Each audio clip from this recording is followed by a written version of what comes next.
Hello, everyone. Welcome to today's show. And if you're joining for the first time, this is part of our industry series for which we meet every Tuesday at 5:30 p.m. Eastern. We pick one vendor or the solution that we review independently, and then we are going to be covering the stories from the week related to ERP and digital transformation. For today, we have a very interesting solution and the vendor called Workday. And we are going to have a very interesting conversation how deep they are overall in the ERP capabilities and whether they should be part of the ERP evaluation and the conversations. So we are going to have a lot of fun. We will start with everybody's intros first. I am going to start with my intro. If you don't know me, I am Sam Gupta. I am principal at Elevate IQ. I have been leading ERP and digital transformation engagement for roughly 20 years now.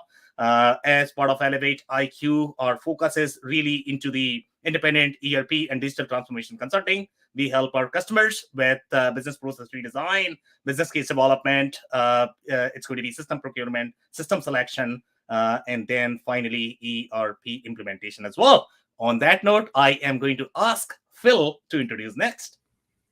Hi, Sam. Hi, everybody. I'm Phil Kerper, Managing Director of Ringling Business Solutions, coming to you from warm Wisconsin, as you can see behind me. After a couple decades in the C-suite, CEO, president of mid-sized companies, I launched Ringling Business Solutions last year to really help executive teams assess their IT strategy, assess their digital transformation strategy, and help them align it with their business. So great to be here, Sam. Really appreciate the opportunity. Thank you so much, Phil. Dave, can I move to you next for your intro? Sure. Thanks, Sam. Hey, everybody. My name is Dave Chrysler, and I own an operations consulting business working with leaders in the manufacturing, cannabis, and construction spaces to help them leverage the planning, people, processes, and technology needed to grow their businesses. And thanks for having me, Sam. Thank you so much for being here, Dave. Andy, can I ask you next to introduce yourself? Absolutely, Sam. My name is Andy Pratico. I've been involved with ERP software for manufacturers for many decades. I worked all over the United States, all over Canada, worked with close to 1,000 manufacturers in my career. And I have a unique offering for many companies, and the fact that I try to educate people on how to evaluate and how to uncover the truth about ERP systems before you buy. Hopefully it'll help a few people become a little more successful as opposed to the majority.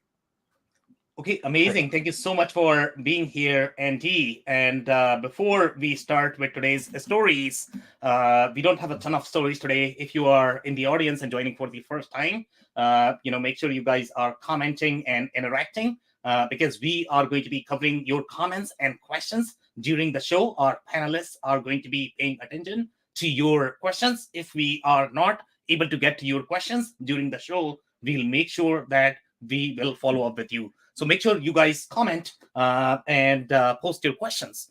On that note, I am going to start with the only story that we have. It's very surprising that we have done these 40 episodes now. And this is the first time there's not much happening in the ERP community. So we have only one story for this week. I think there is another one that is developing right now that is also coming from Salesforce, but the story is probably going to be released next week. So this week, Salesforce is trying to go deeper into their manufacturing cloud. And the story reads, Manufacturing Cloud for Service builds upon Salesforce's early commitment to the manufacturing space with a complete platform that can handle all of a company's customer-centric operations from sales to service, helping drive revenue. Now, if you are not familiar with the manufacturing cloud, last time I checked, the manufacturing cloud was still very lean overall from the operations perspective. It does a wonderful job, of the core CRM functionality, the core pre-sales functionality. It is also going to have very deep CPQ functionality. For a lot of companies, that is probably going to be required, especially if they are really deep with their CPQ functionality inside Salesforce.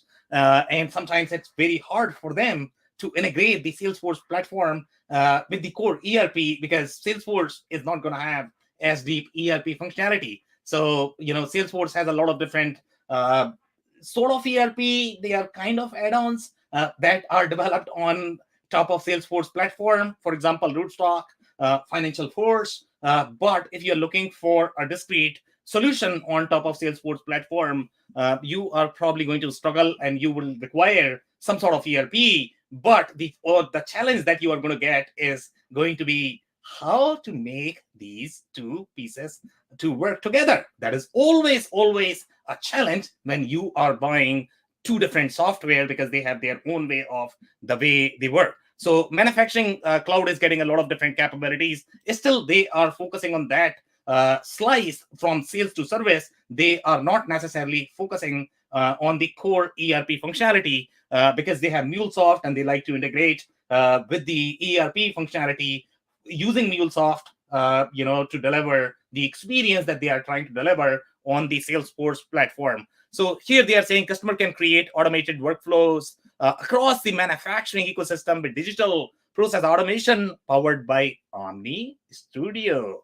Now, I don't know what Omni Studio is, to be honest. I don't know if it is an add-on or this is another vendor, but seems like, they seems to have a close affiliation or the partnership with that vendor. They are trying to club the solution with their offering to resolve cases fast and power process automation with contextual information from disparate sources. This allows a manufacturing customer to initiate an application or claim from a customer portal and receive automated guided engagement as they fill out a form. Obviously, this is a weak spot for most of the ERP systems. If you actually read the user reviews, even if you are going for the user experience such as Acumatica, most customer and the vendors, they don't really like the portal experience of the ERP systems, just because it seems as if it's actually trying to fit that user experience inside the portal. It never works the way you would like portals to work. So that's a core challenge overall in the ERP community. It doesn't matter which platform you are going to go for. Even the newest ones are still struggling to create that portal experience. And that's why a lot of companies like to go for Salesforce, because Salesforce experience is far superior, when you are looking at that consumer-centric experience or the customer-facing experience for companies. So here they are saying on the operation side, customer service representatives and other support teams can then pick up the case and evaluate it alongside data from an ERP platform or other sources. Now, this is where the thin line is, to be honest, okay? If you are going to be doing cases in your Salesforce, then it's going to be really, really, really hard how the process handoff is going to be between your CRM and your ERP. It gets really tricky in my experience integrating these systems. And when you look at from the architecture perspective, now the other things that they have developed in this platform is going to be using native Salesforce surveys. Manufacturers can now capture feedback directly from customers at every stage of relationship and leverage the insights to refine customer experiences and product strategies. Obviously, the NPS surveys play a very important role along with your marketing automation. SAP has made a lot of investment in their customer experience platform, which is the Qualtrics. And obviously, Salesforce likes to position themselves in very enterprisey space. They are going after these large customers. And if they have any sort of customer centricity needs, then they are probably going to require that survey platform. And you need that data for your product development research. You need that data to create that feedback loop that you are looking to see, okay, what is happening with the customers when they are buying the product? Okay, which are the products they are really liking? So you need the voice of the customer data, but not every company can afford to have that. And we have not seen a clear distinction in terms of integrating that customer experience platform as part of the main architecture. Most ERP systems are going to struggle. So I think Salesforce is probably heading in the right direction in integrating this functionality as part of their platform. But I don't know how slick that experience is going to be, because most companies utilize either some sort of platform, SurveyMonkey, or maybe Qualtrics. They are designed for customer-centric surveys. I don't know how deep Salesforce capabilities are.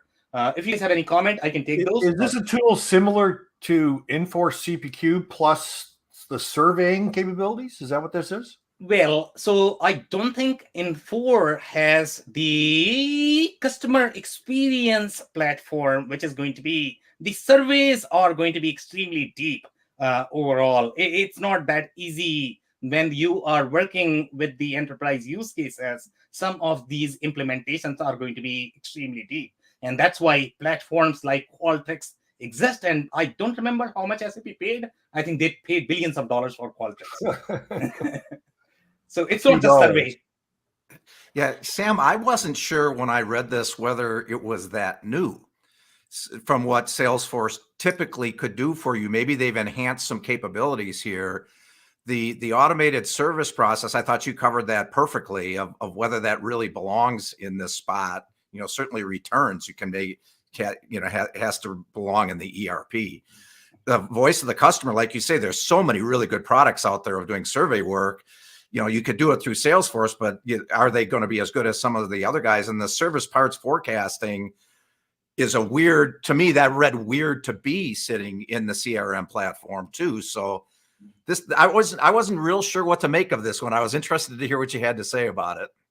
Yeah, I mean, this is definitely an interesting play, to be honest. And survey is it's all over the place. A survey could be a Google form that I can create on my browser. It could be as simple as that. Or you could have really very strong enterprise use cases. And the companies that are really strong in the customer experience, they really like to utilize that functionality. And that's why Qualtrics is not the only player. I think the majority of the survey companies that were there in the market, they ended up selling for very large dollars. If I remember correctly, I think SurveyMonkey got really good exit, Qualtrics, and then there were some other ones that were doing just the customer experience surveys. I'll say one other thing real quick. The part of Salesforce's front end platform that I always thought was amazing was the ability to take any touch, let's say a product registration or whatever it was, any type of touch, and create that into an opportunity tied to outreach marketing that could generate more interest and more repeat business or what have you. I always thought that was their magic sauce. And as the other thing I thought when I drove these, which of these creates that? Maybe voice of the customer does. Maybe automated service process does. In other words, create opportunities that actually help grow the business is always what I thought on a macro level was really what was awesome about Salesforce. Yeah, I agree with that assessment. Anybody else has any other comments? Well, it sounds like there's some AI built in. Is that correct, Sam? I am not sure if that is highlighted here, to be honest. I could not find. If you guys are finding, obviously, in any of the customer experience platform, I would probably expect some sort of, especially in the enterprise play, some sort of artificial intelligence. But as such, this news does not read that, I guess, right? That Omni Studio is part of their Einstein Automate. So that's the AI portion. That's how it all ties together. They didn't specifically call it out, but it's in there. Gotcha. Okay. Thanks, Dave. Perfect. Anything else, guys? Okay. Then we are going to move to today's discussion, which is going to be Workday. And I am going to brief you guys on Workday's capabilities and their history, where they came from and where they are as of today. And we'll be covering this from many different perspectives. So if you are not familiar with Workday, obviously Workday is extremely popular. It's popular in the HCM space because that's their bread and butter, and that has always been their core. If you actually look at the Workday's journey, it has had similar journey, of other SaaS companies that branched out from major companies such as Oracle. I mean, the majority of the companies that you are going to see that are really successful at this point of time that actually invested in cloud, for example, Workday, Salesforce, they all had executives from Oracle. So Salesforce, Workday, I would say ServiceNow to some extent had similar story as well, similar trajectory. And then you are also going to have companies like Coupa, that has a similar story overall. What these companies try to do in their evolution and journey, they didn't try to attack the whole ERP space. They try to pick just one functional area as opposed to going full blown ERP. They just pick one vertical and they try to attack that. So in case of Workday, they actually went through HR. And as we all know, the HR department in general is very innovative, especially for the companies that rely on talent. And that is going to be your tech, it's going to be media, it's going to be energy, it's going to be any of the professional services companies, for example, marketing agencies, accounting firms, law firms. So this is the play that Workday has. These are the companies that Workday like to get into, because this is not really the core ERP play. They don't really use any sort of operational software sometimes, because their operations are kind of lean. If you really think about it, they might have, let's say, 100 projects, 200 projects in a year. It's not as big as having 2 million transactions in a year when you are a retail shop. So from the transaction perspective, it's a very different business model. So most of the professional services centric companies that are going to be very service oriented, similar to Workday, are going to be very deep in their needs for the HR HCM solution, because they need to hire a lot of people and they need to put a lot of work to hire people like Dave and Phil and Andy, because obviously they are really bright and they have a lot of offers sitting for them. So these guys need to work really hard and they need to make sure that they don't drop the ball during the recruitment process. So that's why this play is really critical for Workday. So they did really, really well in the HCM, and now they are trying to figure out, okay, what do we do next? So Workday tried to find the next area. What is going to be my next logical area that I can penetrate? So they actually tried to attack two different spaces. Number one is the finance. So they tried to develop the finance capabilities. Now Workday is actually sold as the finance plus HCM solution. And technically speaking, if you are speaking with any of those professional services firms, the only two things that they really need from the ERP perspective is going to be your finance and you need HR. Sure, I mean, they need Salesforce as well, typically Workday, and this is what these companies try to do. They try to go together. So Salesforce goes really well with Workday. Wherever you are going to see Workday, you are probably going to see Salesforce as well. From the Salesforce from the CRM, Workday from HCM perspective, and in the backend, if you're talking Fortune 500, most likely you are probably going to see either Oracle or SAP. Those are typically the combinations. Now, Workday as a company took very different approach compared to other similar companies that I have tried to mention here, and that is going to be that they try to attack the enterprise space as opposed to targeting these smaller companies. Still today, they only go for the enterprise companies. They have had hard time penetrating mid-market just because their business model, the cost model, the way their product was structured was not really aligned for the mid-market, and they are still struggling for that. Their large dollars, the R&D, still is in the enterprise space, and that's where they are getting a lot of different business. Now, from the product perspective, Workday is one of the best product. Okay, there's no question about that. People who have used Workday, they are absolute fan of the Workday product. In fact, even in the manufacturing verticals, which are very ERP heavy, you cannot imagine yourself running just with the financial solution and HR solution running your operations, because you need that core ERP functionality. Otherwise, I don't know how you are going to run your manufacturing shop. So there is a very interesting combination, even in case of manufacturing, and that is going to be your Workday and Plex combination. Okay, if you remember from our session on Plex was a very manufacturing centric solution. It takes the perspective of the plant manager. Okay, it was very deep into the automotive functionality. It was very deep into that Toyota ecosystem that we all know. Now, they are really, accounting is really afterthought for them.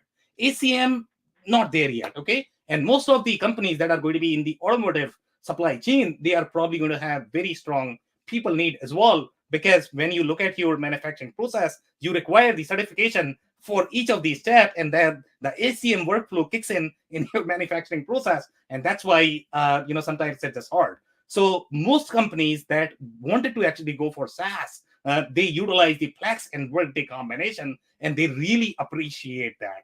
Now, Workday does really, really well in the service space, in the professional services space. They don't do as well in the manufacturing space. Now, in the manufacturing space, there are going to be other competing HCM solution. For example, Infor has its WFM product, that does really well, because Workday is not going to have those bells and whistles of the union functionality. Okay, because when you deal with people, you are going to have a lot of unions. And then you need to do submissions with them. You need to please them. And I'm pretty sure Phil is going to have a lot of comments there in dealing with unions. For a CEO, it's not an easy job.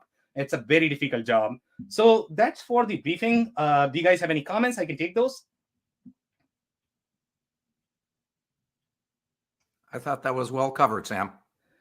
Okay. And when you were saying those nice things about David, Phil, and myself, I just wanted you to let you know that flattery will get you everywhere, Sam. Okay, interesting. So hopefully I can get some leads tomorrow, Andy. All right.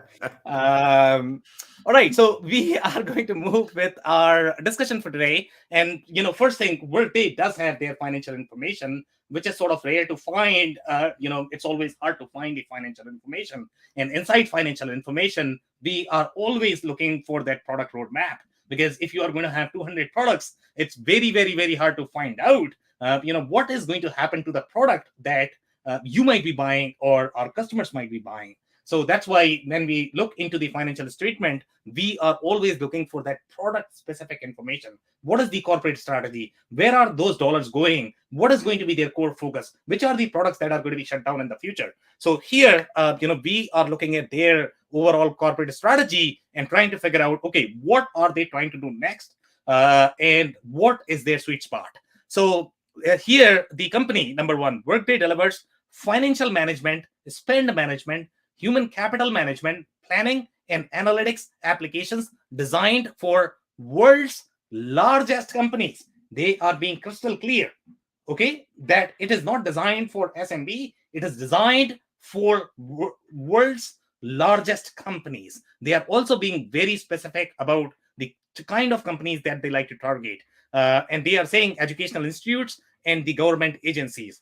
Now, if you actually look at their deal flow and the case studies, I don't think they win a lot, to be honest, in that education space, because even education space has a lot of operational nuances that requires a very specific ERP solution. And in that space, Workday is going to have competitors such as Unit 4, which is very, very, very strong in the schools and universities. So I don't think Workday is as strong in that space. Workday is going to be super strong with the professional services. That's where their sweet spot is. That's where they win most. The media, the telecom, the core service companies.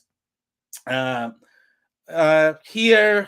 they are saying that, they win with the government agencies. We saw in case of Deltek that Deltek probably has far stronger, government play than Workday does. I don't think Workday is going to have the similar, contract management functionality that Deltek is going to have. That's why the play for Deltek is going to be more with the government contractors.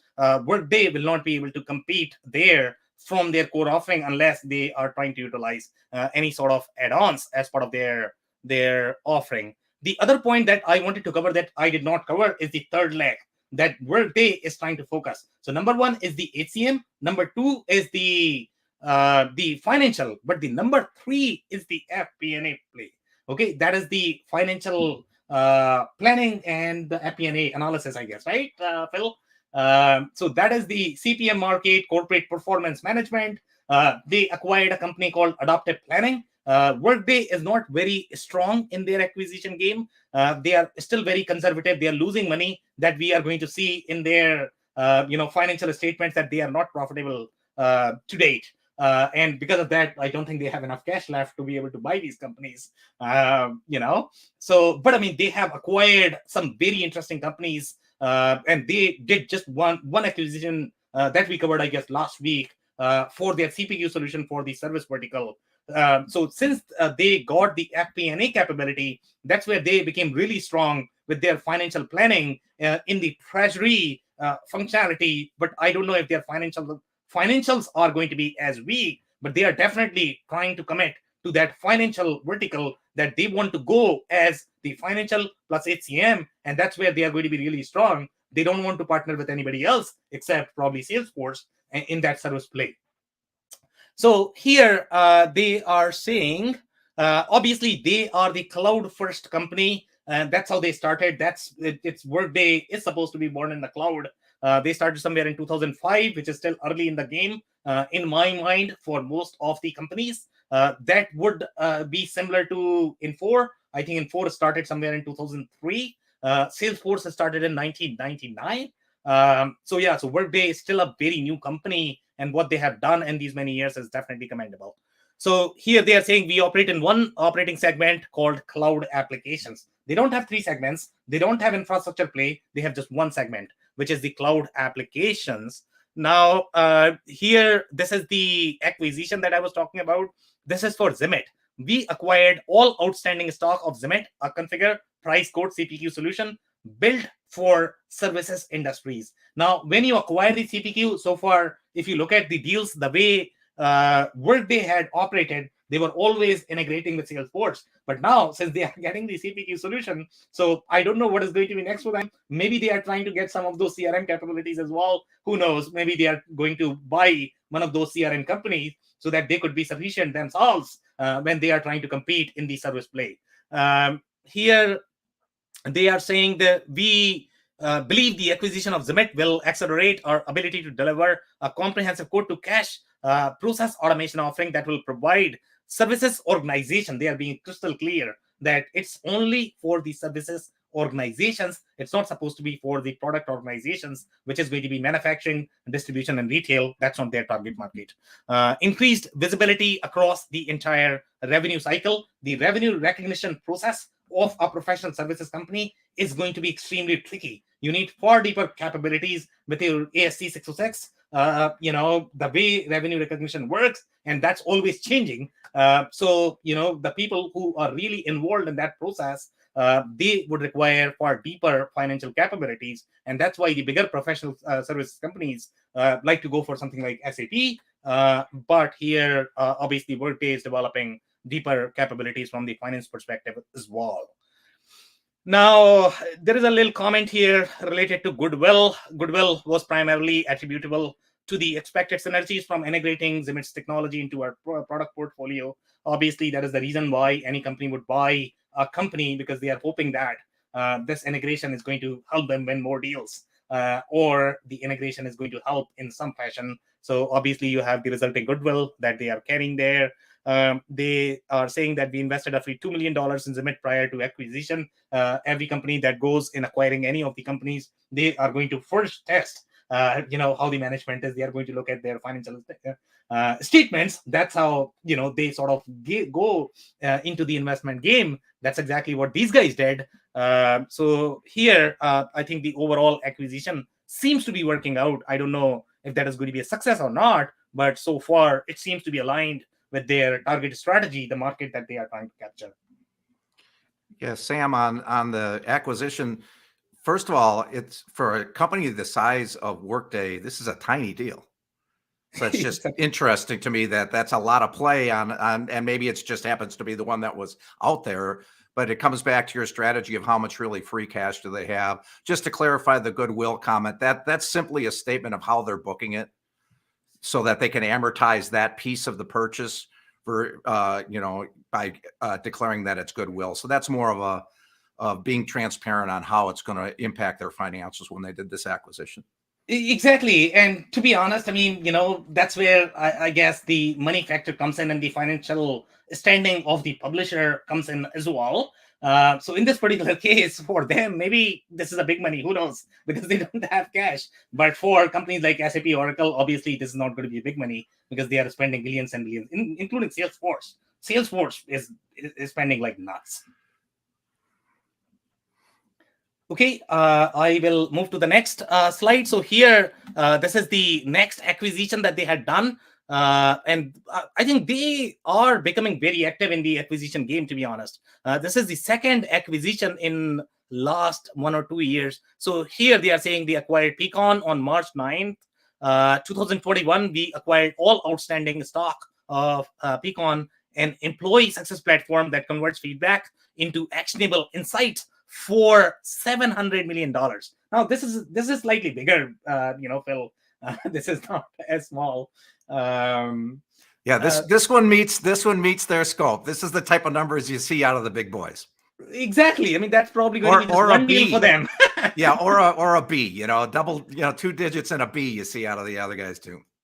Exactly. But this definitely seems to be aligned a lot more, in that experience play. As you know, some companies are acquiring more from the your customer experience perspective, but for the professional services company, the employee experience is going to be equally critical, and that's why the feedback loop is very important, and that's the reason why they ended up acquiring this one, because the HR people who are really struggling to attract that talent, because that's their bread and butter. If they don't have that talent, then the company does not exist, to be honest. I mean, because that's how professional services companies are. So for them, the employee experience is going to be super critical. And that's why they went after this acquisition and paid so much money to acquire that. Okay, we have achieved significant growth in a relatively short period of time, with a substantial amount of our growth coming from new customers. Our current financial focus is on growing our revenues and expanding our customer base. Obviously, they are spending a lot in sales and marketing, and that's the reason why they are not profitable.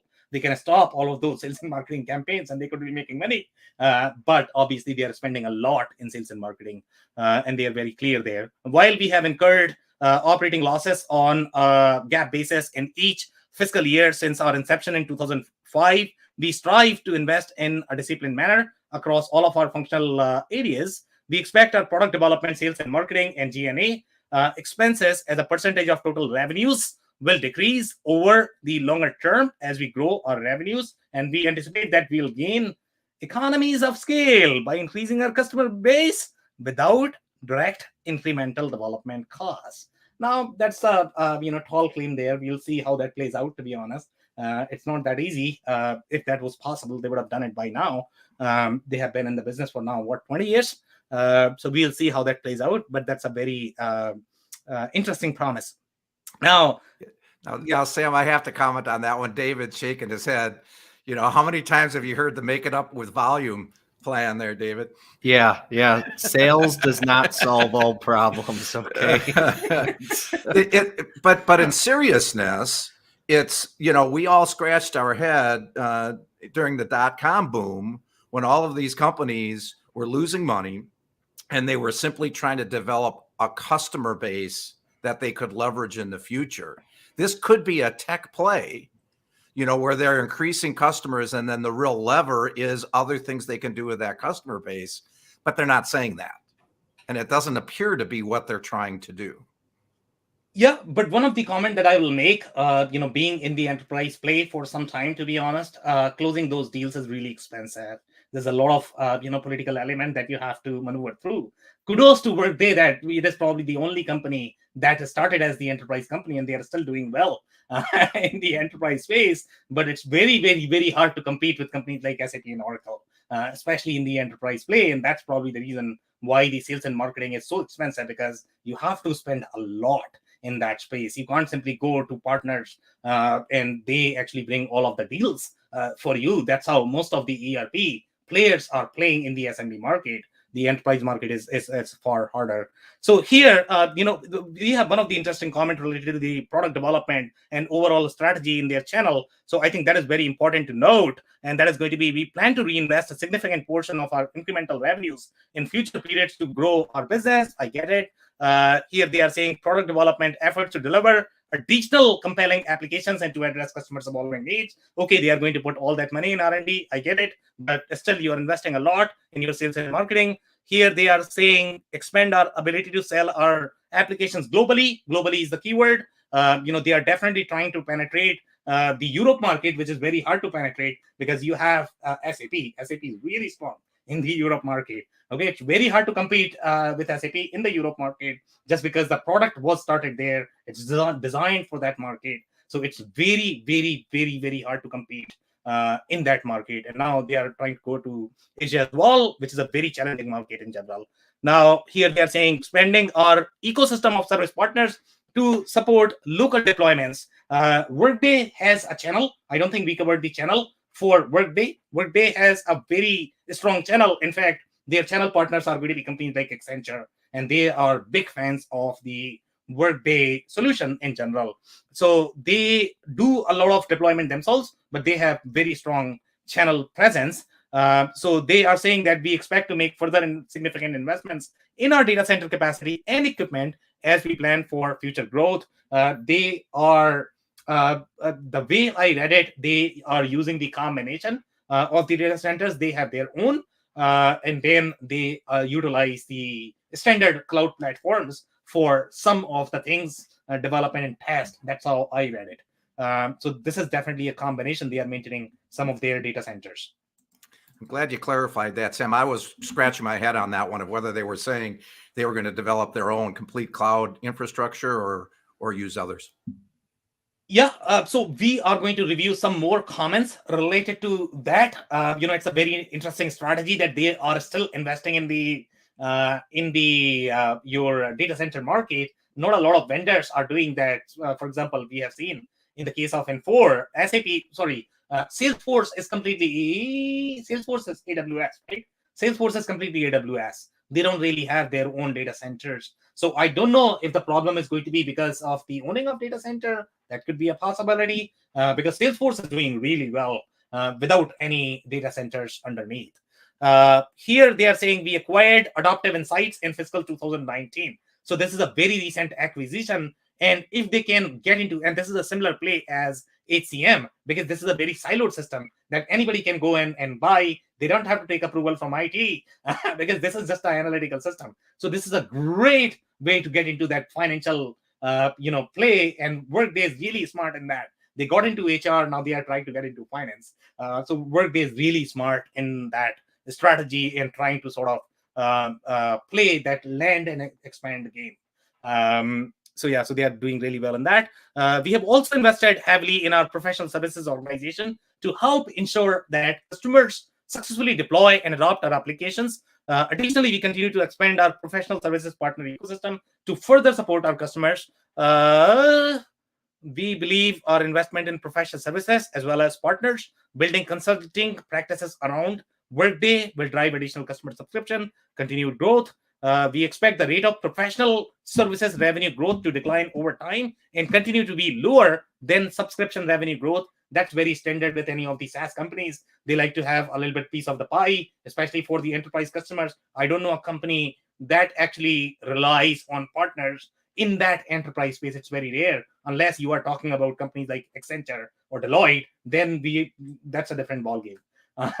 Everybody's going to have consulting partners there in that form, but in general they rely on their own professional services, including SAP. Here they are saying subscription services revenues are recognized over time as services are delivered and consumed concurrently over the contractual term, beginning on the date our services is made available to the customer. Our subscription contracts typically have a term of 3 years or longer, are generally non-cancelable. We generally invoice our customers annually in advance. Amounts that have been invoiced are initially recorded as unearned revenue. I don't see any surprises there. This is very standard SaaS model. The consulting engagements are generally billed on a time and material basis or a fixed price basis. Again, no surprises there. This is a very standard arrangement over time as the professional services are performed. That's how they recognize their revenue. For contracts built on a fixed price basis, revenues are recognized over time based on the proportion of the professional services performed. Again, very standard, no surprises there. We supplement our consulting teams by subcontracting resources from our service partners and deploying them on the customer engagements. No surprises again. This is very, very, very standard in this play. I don't see any other surprises here unless you guys have anything that you noticed. Okay, so I am going to move to the next slide. So here we have the costs and expenses. Here they are saying that the subscription services revenues, that is going to be employee-related expenses associated with hosting our application and providing customer support, data center expenses, depreciation of computer equipment and software. Again, no surprises there. That's very, very, very standard. The professional services is going to have a lot more your services, the subcontractor expenses and travel expenses. Again, no surprises there. For sales and marketing, employees related expenses, sales commissions, marketing programs, travel expenses. Obviously, this is what is driving their sales and marketing dollars. They are spending a lot there. Marketing programs consist of advertising, events, corporate communications, brand awareness, product marketing activities. Obviously, they have one of the cleanest marketing that we are going to observe. And obviously, marketing is very expensive. And that's why they don't have any money left. So yeah, kudos to them that they are doing really good marketing. Here they are saying we host our applications and serve our customers from data centers located in the United States, Canada, and Europe.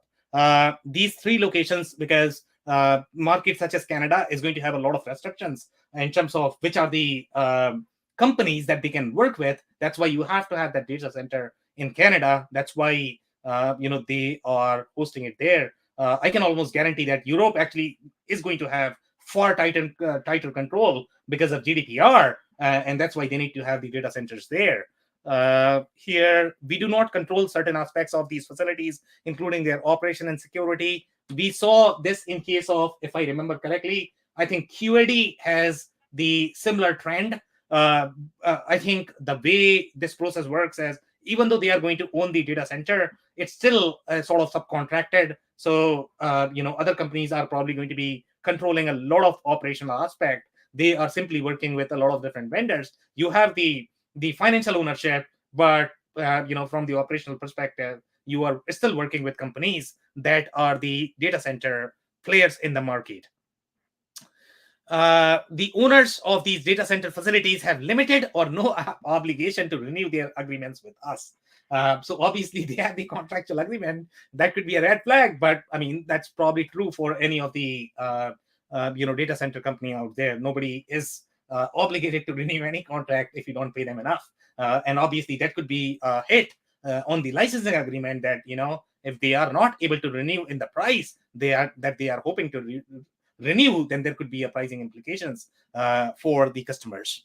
Then they are saying we also need to rely upon third-party hosted infrastructure partners globally, including AWS, Microsoft, Google, to serve customers and operate certain aspects of our services, such as environments for development and testing, training, sales demonstration, and production usage. Now, my comment, and Phil, we were talking about this, right? So here, I don't see anything else left here, to be honest. Okay, so I don't know what is production usage. Are they referring to their own usage, or are they referring to customers' usage? It's not entirely clear there. But if you have everything from your development to testing to training to your sales demo to your production, what else is left that they are managing in their data center? Maybe they have the hybrid cloud play where they are simply trying to create that the multiple tier strategy in the cloud, where you are going to have the other standard cloud providers as the backup if the main site is not going to work. I'm glad you clarified that line. I didn't get it why they said certain aspects and named everything I could think of too. It would, that second part you said, Sam, you would know this better than me, but that would be weird to me. If you're going to use AWS, then use AWS, and use the cloud. If you're going to use your own cloud, then for a certain customer, then use it. I'm not sure why you would break up a customer and put them in two separate locations. That's weird to me. Well, so from the tech perspective, that's a very interesting argument. And this is the argument that I have been having with a lot of different CIOs. Okay. So if you are the enterprise company, one thing you don't want to do is you don't want to, and again, most of these workloads are mission critical for the company. If let's say if the cloud company does not agree to renew the agreement, then moving those workloads could take 10 years. And I don't know what you are going to do in between, if you're not able to move those workloads. So obviously this is going to be a very strategic relationship. And sometimes these companies could have a lot of clout in those negotiations. For example, let's say if you're completely dependent upon AWS. Now, if you are going to have problems in that relationship, what do you do? So that's why companies are really trying to develop that hybrid architecture where they could utilize the multiple vendors the way you would utilize your internet or electricity, that I'm going to have two lines from two internet providers, and I will let them compete and figure out who's better, but I'm going to have both of these options. So that's the mindset that most tech companies are playing with. And I agree with Workday's strategy in creating that hybrid architecture. So you taught me something on that. That's really interesting. I wouldn't have thought that, but I would the only pushback I would have is that other companies may be doing that, except for the three biggest ERP companies on the planet, which is SAP, which developed HANA. The other three have their own cloud, right? Exactly. It's an interesting argument. I think assessing the cost of cloud is definitely a very tricky topic, and everybody sort of struggles with it. Even though everybody sort of sold on cloud, but true cost of cloud is still very uncertain at this point of time.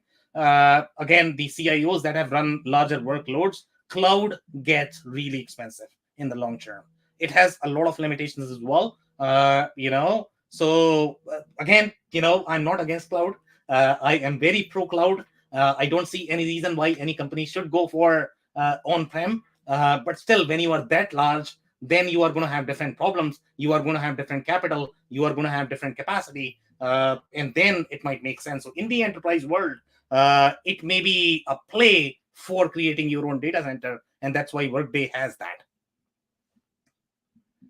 Okay, guys, if you guys don't have any other comments, I'm actually going to move to the next slide. And this is where, we are going to be reviewing the capabilities. So here, when we look at the product, their product is very centered around those three core areas that I had mentioned, which is the financial management, the spend management. By the way, I was, surprised to see a lot of supply chain functionality here. So they have spend management, to be honest. Okay, spend management is a very procurement play, which I would not see why Workday has that, because if you are targeting HR, you are targeting finance. Okay, now why do they have spend management?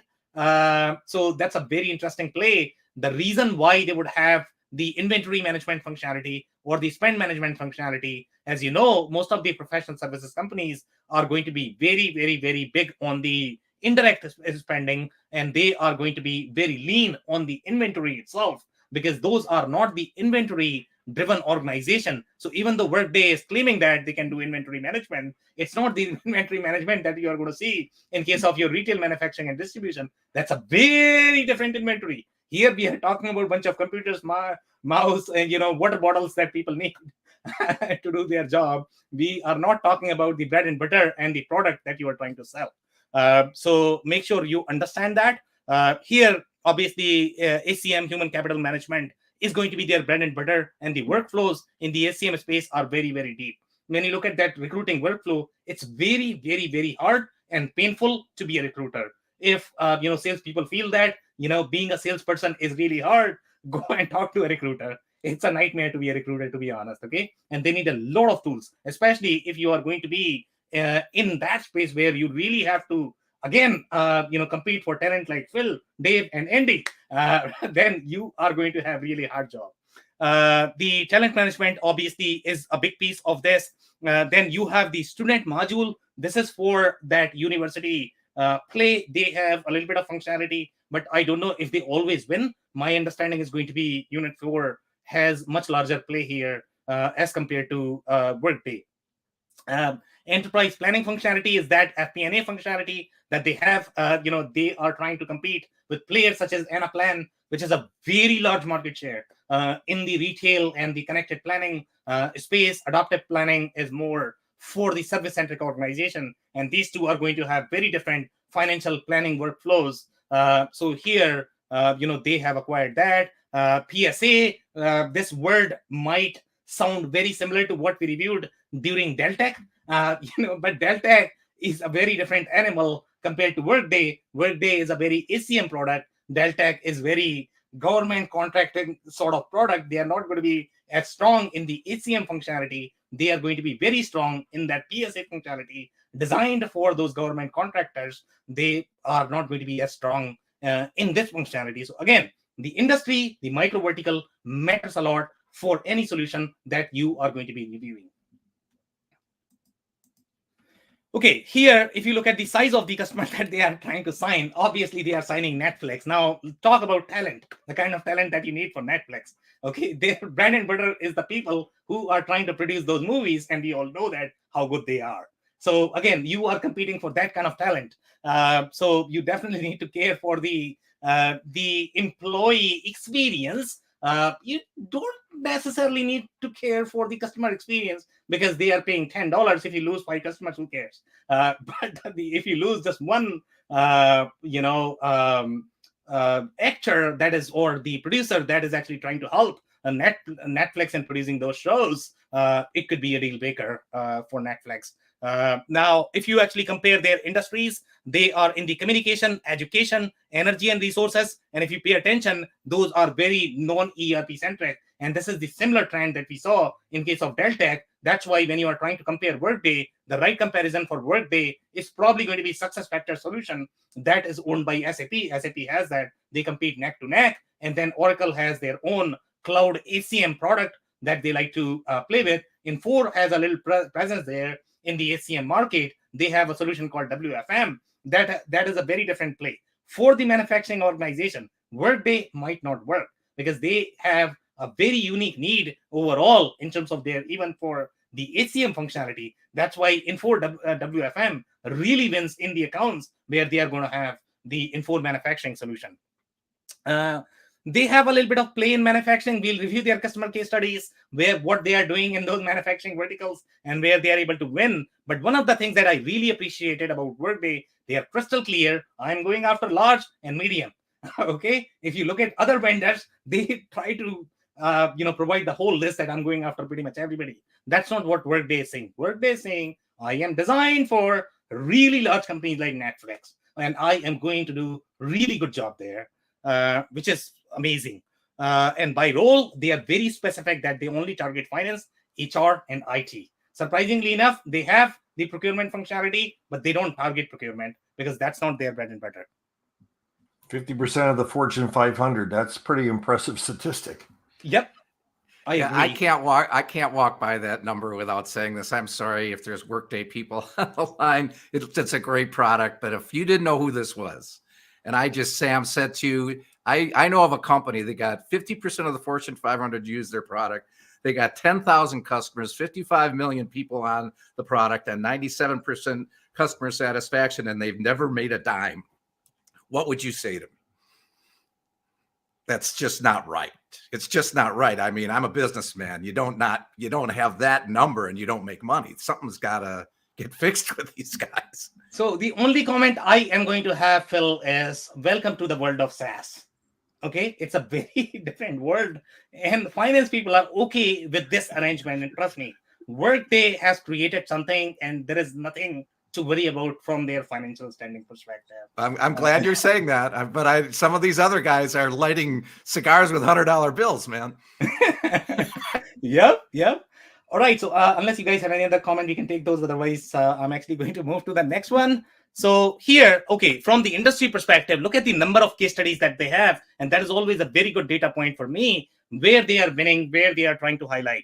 So in terms of the communication, my expectation on the communication vertical is going to be, they must be winning a lot in communication. But, if you look at the number of case studies that they just have 7. And now we are going to review each of the verticals. And, communication seems like they don't do as well, just because operationally they are also going to have very different needs from the communication perspective. So I don't know how well they do. And if you actually look at the overarching trend of these case studies, everything is going to read, okay, employee well-being on the first one. The second one is skill-based strategies and AI. The third one is employee back to work with Workday. The fourth one is talent management and boost employee engagement with Workday. Then you have a better employee experience by understanding what its people want. And then you have deadlines and budget challenge. Effortlessly manages a massive infrastructure project, whatever. But this is the TELUS is the only one which is slightly more financial. Other than that, everything is a very HR and employee play. But if you look at the big picture, the communication vertical does not have as many case studies. So I don't know if that is their sweet spot. But they are definitely doing a lot of HR work there. Now, in the second one is the education. Now, education is very interesting as well. So they have 35. So they have decent presence, in the education vertical, and compared to the other industries that we are going to see. And here they are saying in this space, they are saying, okay, inclusive culture using Workday Peakon employee voice. So one of the universities is actually trying to utilize that, because even for university, I think employee experience matters a lot, because some of those teachers could be very critical for the universities. So the employee experience is probably going to matter a lot. And then they are saying replacing 3 systems and numerous apps with a single solution. They have not specified what they are meaning there, but my understanding is going to be 3 different siloed HR systems. They must have replaced the recruiting, the HCM, in that also you have 2 or 3 different, or maybe expense management solution that is also part of that portfolio. They must have replaced that. The other one reads consolidates data and increase efficiency with a flexible HR system. Again, HR play, even in case of university. This university has one source of finance and HR data to better manage resources, budgets, and plans. So this is the first time that we have seen anything finance, that they have won because of finance. Obviously, they are not winning as much for the finance. Then they are saying Workday adopted planning, which they acquired in 2019, to improve finance forecasting and gain deeper insights. Again, this is going to be a much easier deal to close, because they are only going for the planning piece. They are not shaking the foundation of the organization with their HCM and ERP. So they have won, and most likely Adaptive Insights may have brought this customer to Workday portfolio, or maybe they have won. Who knows? Here they are saying integration and end-to-end testing from Workday, but they are not clear how they have won. But if you look at the overarching trend of the education vertical, they have decent number of case studies here for this vertical. So it seems like they are winning, but the primary factor why they are winning here is because of their HCM capability. Finance is still very low overall. They are not winning because of finance. Now, let's look at some of the other industries. So here we are going to look at the energy and resources. Now, your assumption is going to be they must be winning a lot in the energy space. But no, energy and resources companies have very different needs. Okay, so along with your finance and HR, they also require very strong EAM solution. Okay, and if you don't have that EAM solution, it's going to be really, really hard to win in this space. So that's why Workday is not able to win in this space. Most likely, these deals are either going to IFS or maybe to Infor. Infor has a very strong EAM solution. It has a very strong financial product, not the ERP products. They have the cloud financials product, which is very, very, very strong in cloud. And obviously, these deals are going to go to SAP and Oracle. There's no question about that, especially if you're competing in that large space. But energy is as well. Here, if you look at the first case study, they have said HR. The second one, Workday financial management. Okay, this is the second time we have seen anything related to finance. The third one is also finance. So this is very interesting that they have won because of their finance capabilities. Now let's look at the financial services. Financial services is a very unique beast, and you have vendors such as Sage Intacct. In that space, Sage Intacct likes to compete in that mid-market SMB. Your Workday is competing in the larger space, and they have a very strong presence in the financial services space. And for financial services companies as well, talent is a big deal, and typically they have very unique operational system for them. So they are not going to be using the core ERP functionality. They are going to be using just the HR as HCM product and then financials. So here they have one in the financial services as well. HR, this is also employee, then HR, one day managed system. Cost savings, they are not clear whether it is HR here, but overarching theme, it still seems like they are winning because of the HCM capabilities, even in case of financial services. Now I am actually going to move to the next slide. So here we have the healthcare. They have decent presence in the healthcare space, and in case of healthcare as well, this is a similar play for their operations. Obviously, they are going to have platforms such as EHR, which are designed for their healthcare play. So they are probably going to be needing, from the ERP perspective, the only thing that you need is going to be your finance and HR. And now that could be the reason why Oracle ended up acquiring your EHR platform that we saw in our news when we did the Oracle, that they acquired Cerner. So now they have Cerner, if I remember correctly, right? So now for them, the healthcare is going to be much deeper because they have the Oracle Cloud HCM, which is not going to be as select product as Workday, but they will try to win using the integration because you have the Cerner, you have Oracle HCM, and then you obviously have Oracle Financial, which is one of the best. There's no question about that. Now here, the overarching theme is still transparent sourcing. Okay, this is a very interesting trend that we have seen. So this is the first time that we saw that they won because of procurement. That's, I don't know, I have not seen this anywhere else that they won because of procurement, but they seem to be doing something in the healthcare space and they won one deal because of procurement. I don't know why companies would buy this for the procurement, but seems like they have won it, which is wonderful. Then this is HR. This is HR as well. Then multiple sources to optimize labor spend. Labor spend is again going to be your HR play. This is simplifies learning management, very HR play. Here they are saying delivering training for clinical and non-clinical workers. That's a very HR play as well. So except one customer that won because of that procurement capabilities. Other than that, everything else as HR. But seems like they have decent play in the healthcare space. Now, the hospitality is very unique as well.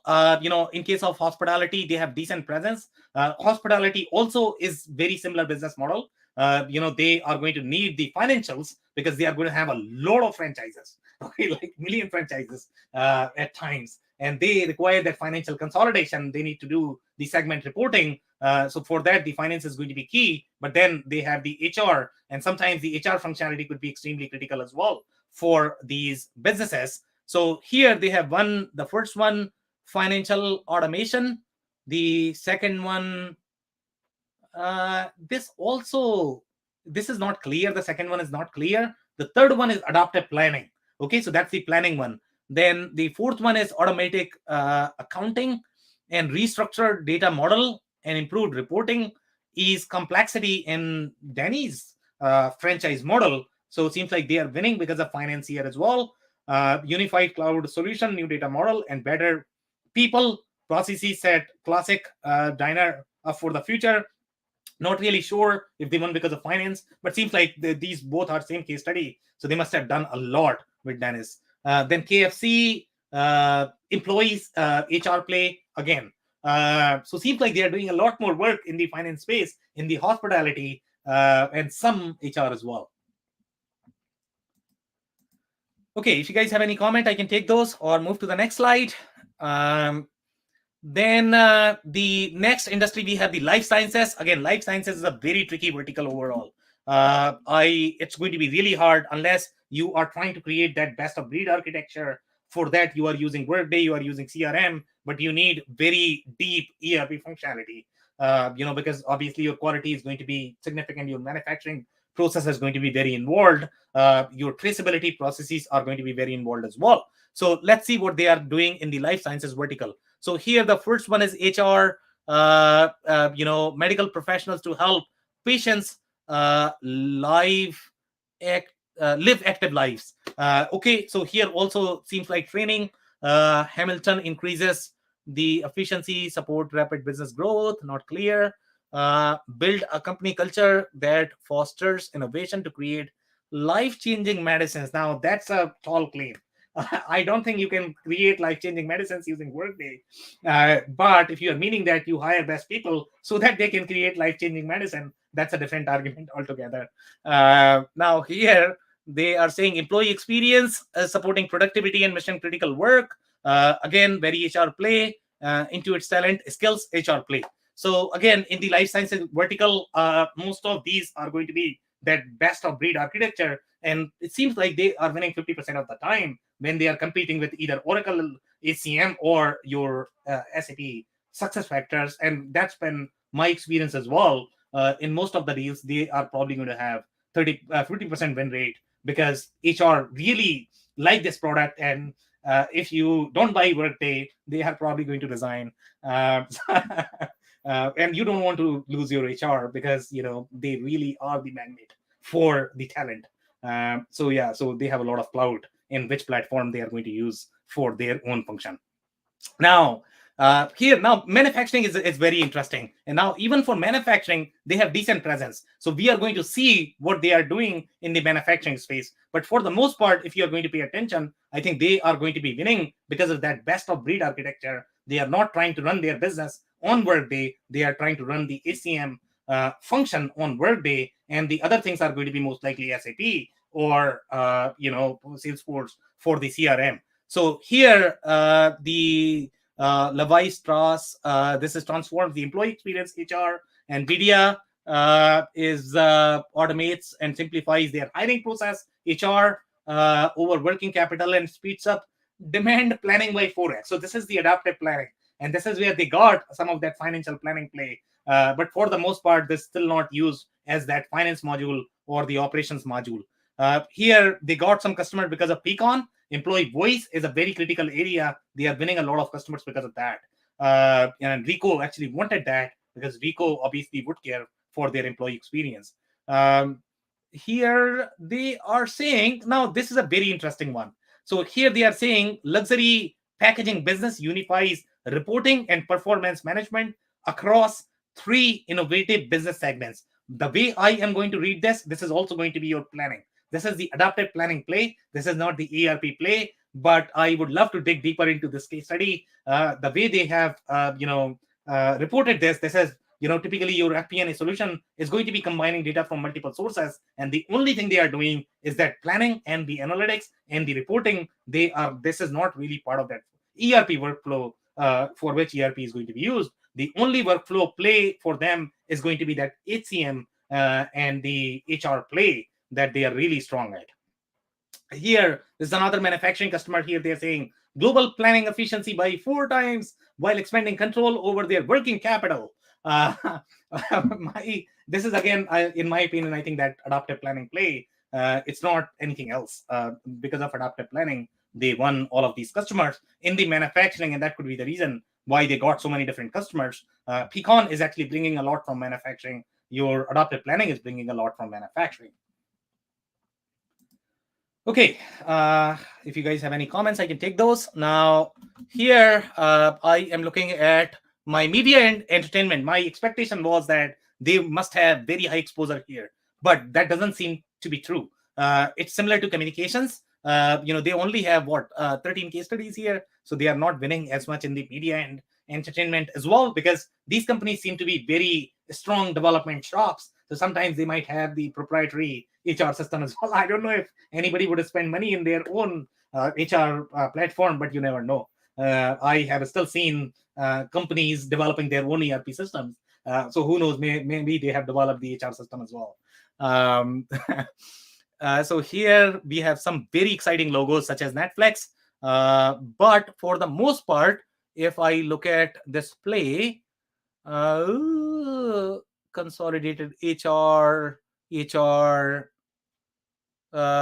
finance and HR. So there is one that actually has done finance and HR, and Netflix breaks silos between finance, HR, and IT to be more agile. But the finance that Netflix is trying to claim here, in my opinion, I think that is going to be FP&A play, where they are trying to forecast that labor spend as opposed to the actual financial spend.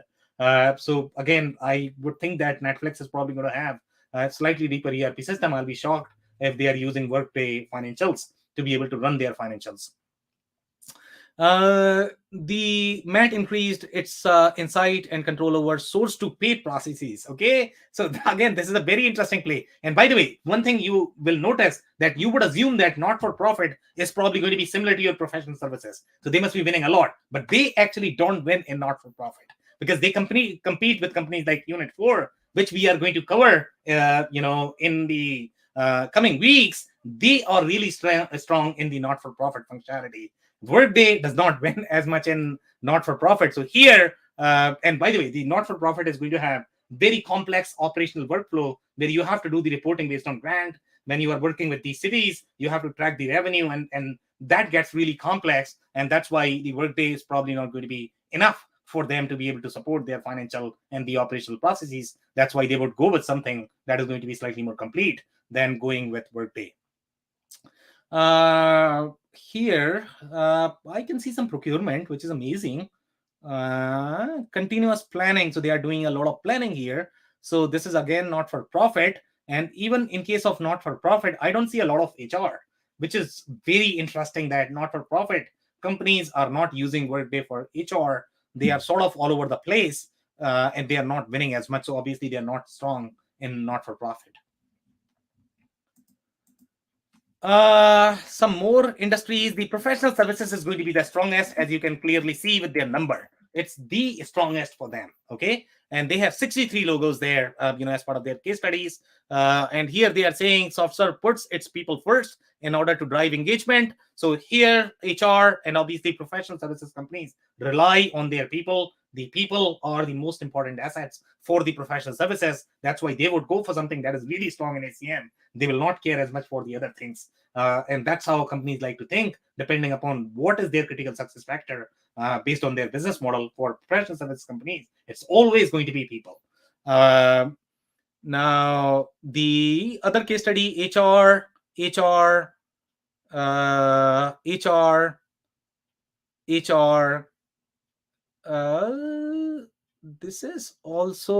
does not say anything.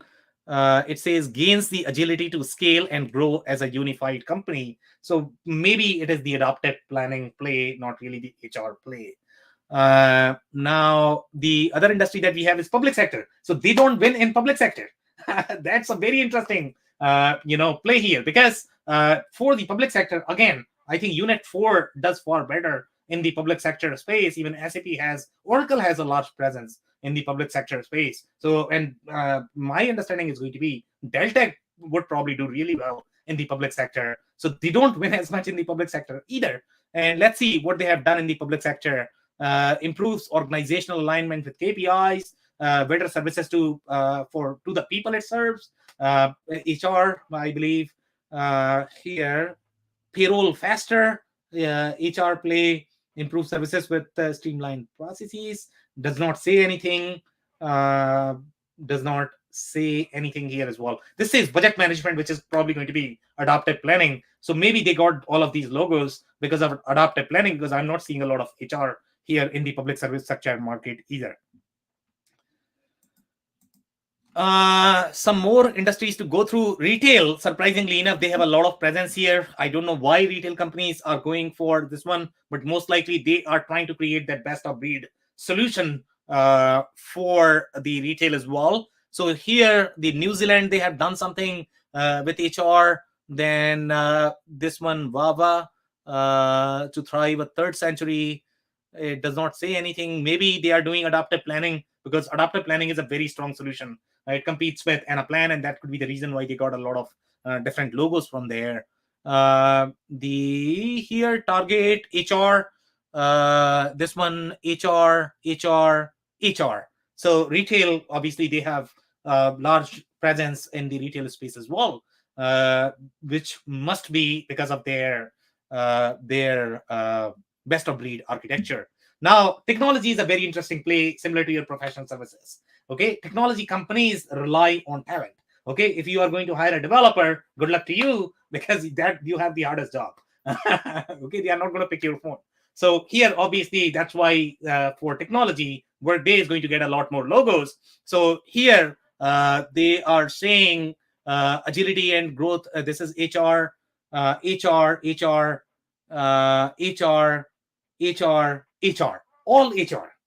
And that is true with our assumption as well, because technology company is going to require that HCM functionality. That's why Workday is really winning in the tech space as well.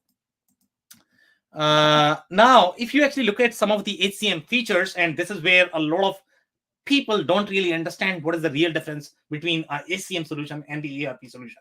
HCM has very different workflow. So if you pay attention to the kind of features that you are going to need in the HCM play, and ERP is never going to be able to support that. You don't want to host your HCM functionality inside your ERP. That's a big no-no. Okay, if you have really grown your HCM organization, you have 1,000 people, you are better off going to something like either HR or HCM solution. Your HR people are going to have much better life. Employees are going to have much better life. Don't try to do that inside ERP. That's a big red flag.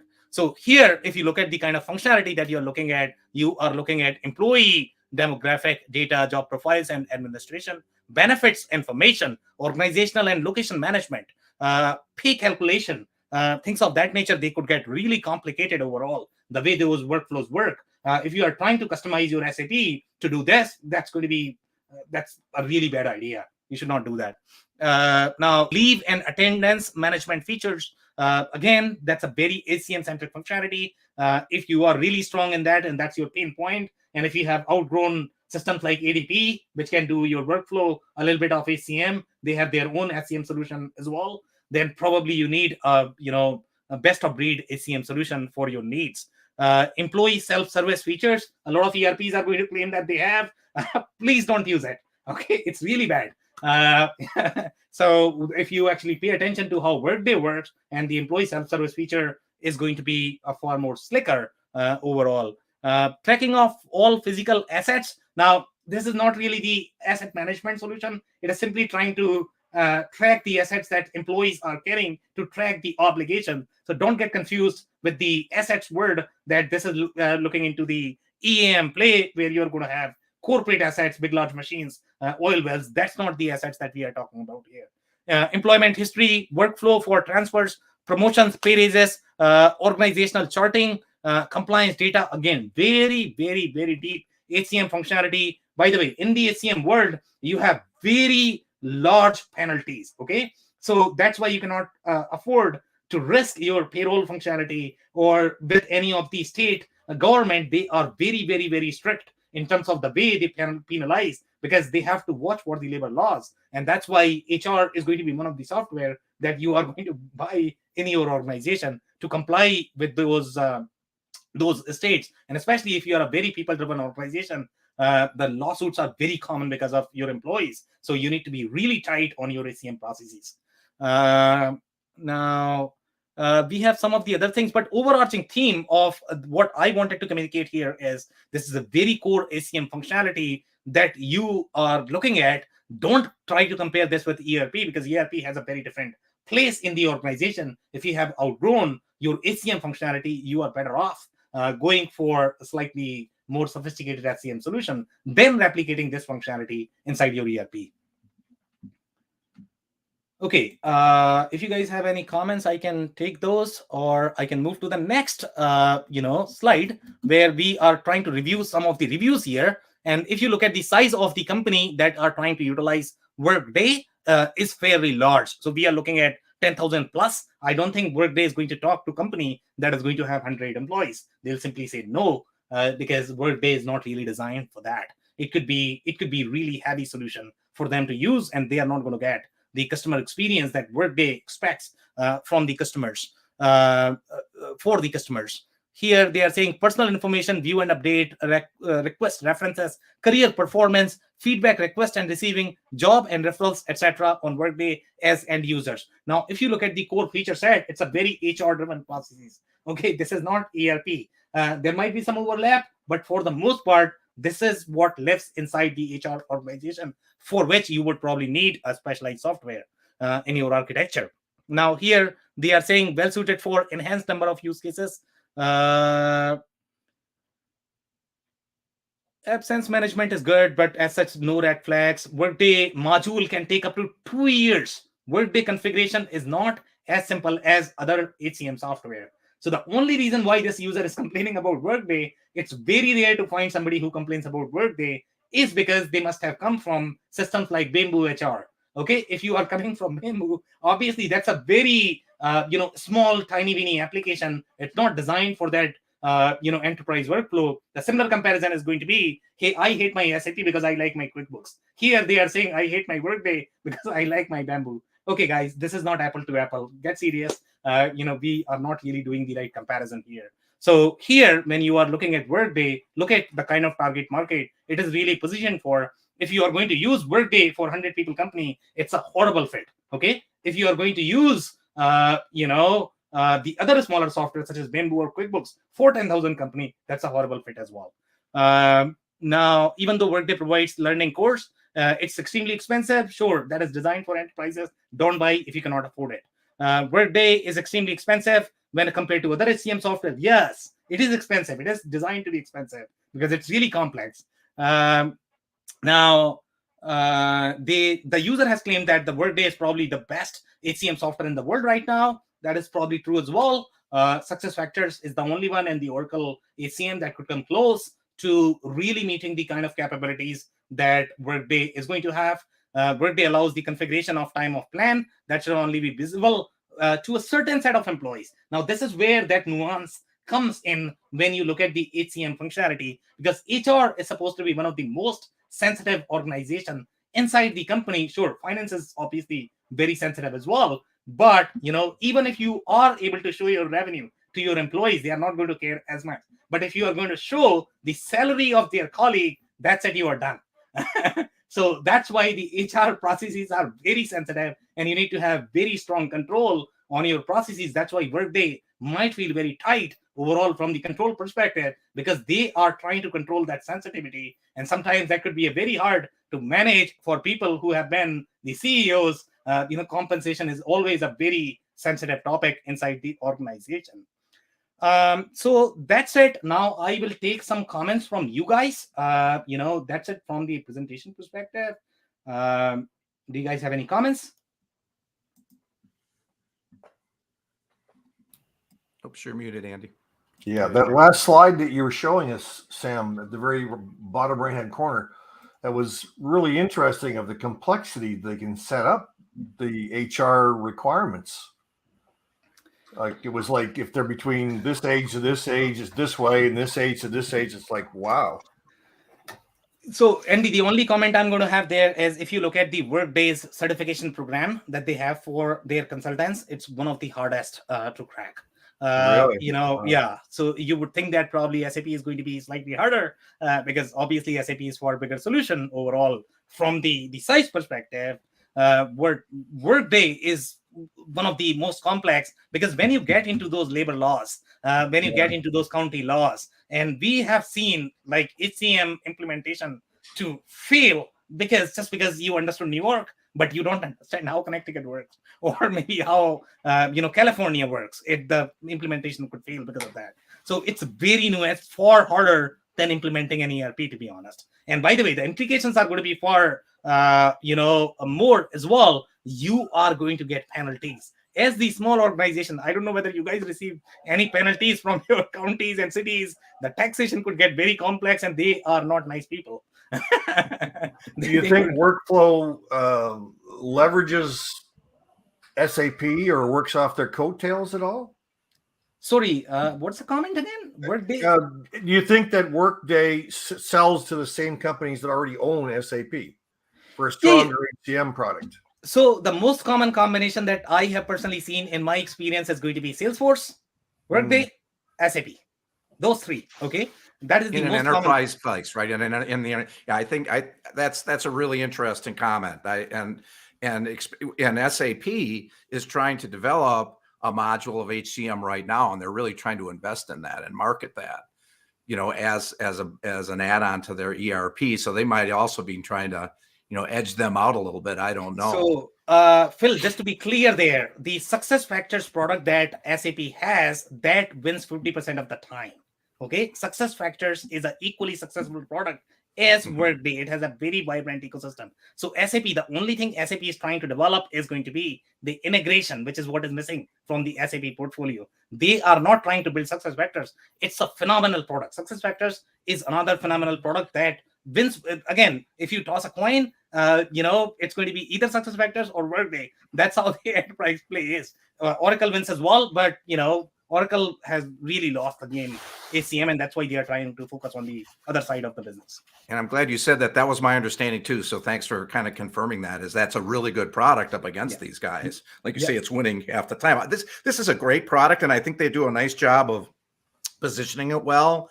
I mean, I don't know if the education and the government was aspirational on that first slide when you looked at the number of case studies. But when they're in their zone and you have a talent issue, it's an enterprise business, it's global. So you're expecting a complicated implementation and you're expecting to have to pay for that.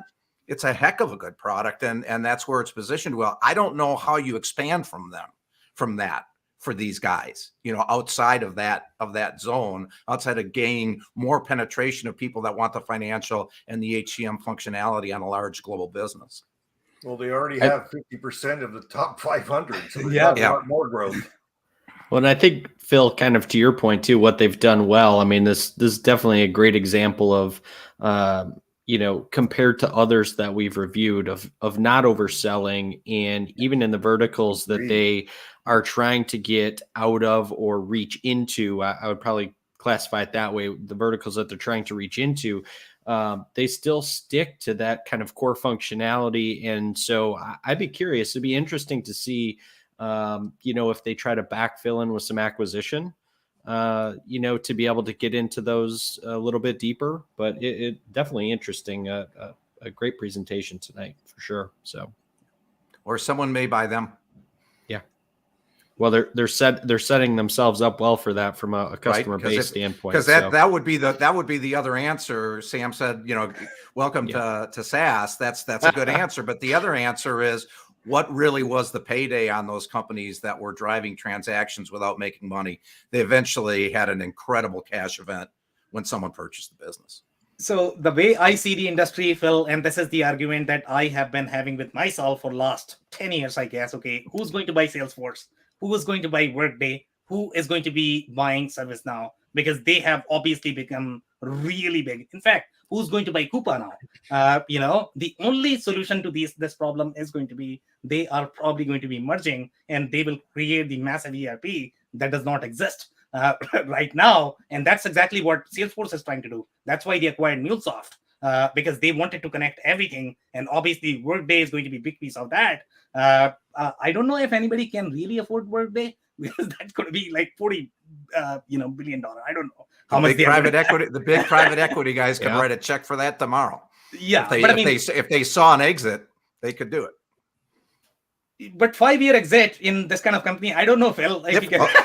But those boys aren't afraid to play in the SaaS markets. Yeah. They're not afraid to play here either. Yep. I agree. Okay, guys, we can take really good job today, Sam. I learned a lot, and I some of it confirmed what I knew, and some of it really filled out some information. So I thought this was really good tonight. Yep. Dave, closing comments? No, from my standpoint, Sam, I covered it, and I appreciate you asking there. But yeah, I think it's a great example of kind of staying in your lane, understanding what you're really good at, doubling down on those capabilities, and then it'll be interesting to see, as I said, how they maybe fill out the rest of or put some more meat behind kind of the financial side of things, because as they start to expand that reach, they're going to need that depth of knowledge and ability to service those clients. So it'd be interesting. Okay, amazing. Andy, closing comments? I've learned a ton today, Sam. Thank you so much for having me. Of course. And Phil, I don't know if you're going to have any other closing comments. Otherwise, I can wrap. I'm good, Sam. Appreciate it.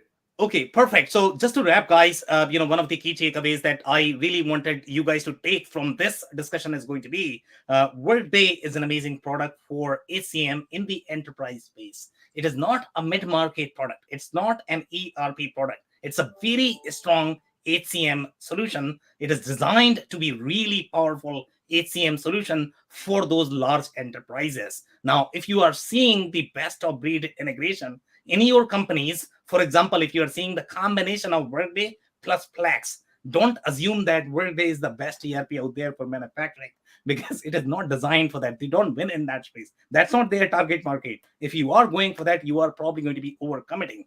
Their sweet spot is going to be technology, professional services that are going to be slightly more non-ERP industry, and they are going to be really large. If you're small, don't buy Workday, because that's going to be overkill. On that note, I wanted to just wrap. And if you joined for the first time, this is part of our industry series, for which we meet every Tuesday at 5:30 p.m. Eastern. We pick one topic or the vendor, and we always have a bunch of stories from the digital transformation and the ERP. So make sure you are not going to miss next week's show, we are going to be here. On that note, I want to thank everybody for their time and insights. Thanks, Sam. Thank you, everybody. Thanks, Thank Sam. you, everybody.